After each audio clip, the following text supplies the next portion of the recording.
राजा अमर सिंह के जीव को ऊपर के लोकों में लेकर गए, उनको चित्र तथा गुप्त के पास लेकर गए तो चित्र तथा गुप्त ने परमेश्वर कबीर जी का खड़े होकर सत्कार किया। उन्होंने कहा कि हे परमेश्वर, इस पापी आत्मा को बैकुंठ यानी स्वर्ग में क्यों ले आए। राजा अमर सिंह के विषय में चित्रगुप्त ने कहा कि हे परमात्मा, इस पापी आत्मा को यहां क्यों ले आए आप। यानी राजा तो कोरे पाप ही कमाता है भाई और बहनों। परमेश्वर कबीर जी ने कहा कि इसने सत्य नाम ले लिया है। चित्र तो प्राणी के वह कर्म लिखता है जो प्रत्यक्ष करता है। यानी धर्मराय के पास में उसके जो दो एजेंट हैं, चित्र और गुप्त, तो परमेश्वर उन दोनों का क्या कार्य है वो बता रहे हैं। चित्र क्या करता है, आप और हम जितने भी प्राणी हैं, जितने भी ब्रह्मांडों में, और जो भी हम अच्छे या बुरे जो कर्म जो हम करते हैं जो प्रत्यक्ष में, तो जो चित्र है वो उन सब की समय सारणी नोट रखता है कि तूने इस समय ये काम किया, ये गंदा कर्म किया, ये तूने अच्छा कर्म किया। यानी हमारे जो प्रत्यक्ष जो कर्म हैं, मन कर्म से हमारे जो प्रत्यक्ष जो हैं जो कर्म, चित्र तो उनका लेखा रखता है।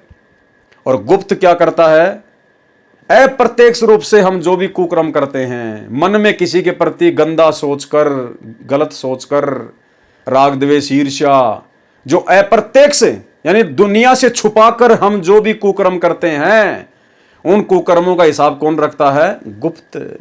यानी इंसान बच नहीं सकता, चाहे पाताल में जाके, गुफा में जाके कोई कुकर्म कर ले, मन में सोच ले, चित्र और गुप्त दोनों को परमात्मा ने हमारी बॉडी में फिट कर रखा है, सॉफ्टवेयर डाल रखा है।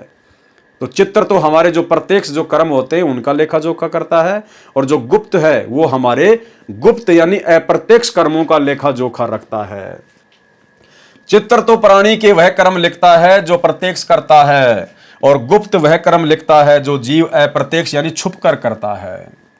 चित्रगुप्त को शंका हुई कि हमारे यहां तो सर्व कर्मों का भोग मिलता है, सत्य नाम लेने से क्या कर्म समाप्त हो जाते हैं।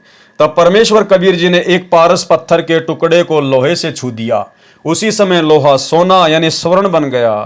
तब परमेश्वर कबीर जी ने चित्रगुप्त से कहा कि हमारा नाम पारस के समान है, जो जीव प्राप्त करता है उसके गुण धर्म बदल जाते हैं, वह शुद्ध आत्मा यानी हंस बन जाता है। चित्रगुप्त को आश्चर्य हुआ और परमेश्वर कबीर जी को प्रणाम किया। यह सब लीला यमराज भी देख रहा था। मैंने यमराज से कहा कि राजा को यमपुरी अर्थात यम की नगरी दिखाकर लाओ।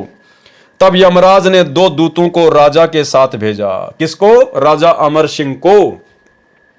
अब परमेश्वर ने क्यों भेजा राजा अमर सिंह को यमपुरी दिखाने के लिए, वो नरक दिखाने के लिए।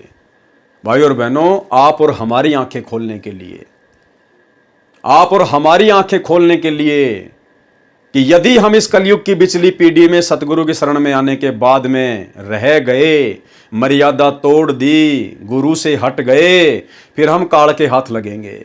राजा महाराजा बनाएगा, दुनिया भर के हमारे कर्म फुड़वाएगा, फिर उन कर्मों का भोग हम कहां भोगेंगे? यमपुरी में, उस नरक में जो नरक राजा देख के आया था। और ना जाने आज से पहले भाई और बहनों कितनी बार, असंख्य बार आप और हम भाई बहन वो नरक भोग चुके हैं। अपने परमेश्वर से सतलोक में धोखा करने की सजा, वो नरक, वो तपस्या, ना जाने कितनी बार हम लोग ये असहनीय पीड़ा भोग चुके हैं। अब क्या क्या नरक में यातना दी जाती है। परमात्मा राजा अमर सिंह के माध्यम से आप और हमारे को चेता रहे हैं, डरा नहीं रहे, सच्चाई बता रहे हैं कि यदि इस जन्म में तुम रह गए, सतलोक नहीं गए, तो फिर देख लेना तुम्हारे साथ भी यही बनेगी फिर। और उसके बाद ही फिर मैं तुम्हें वहां से निकाल के लाऊंगा, सारे कष्ट भोगने के बाद।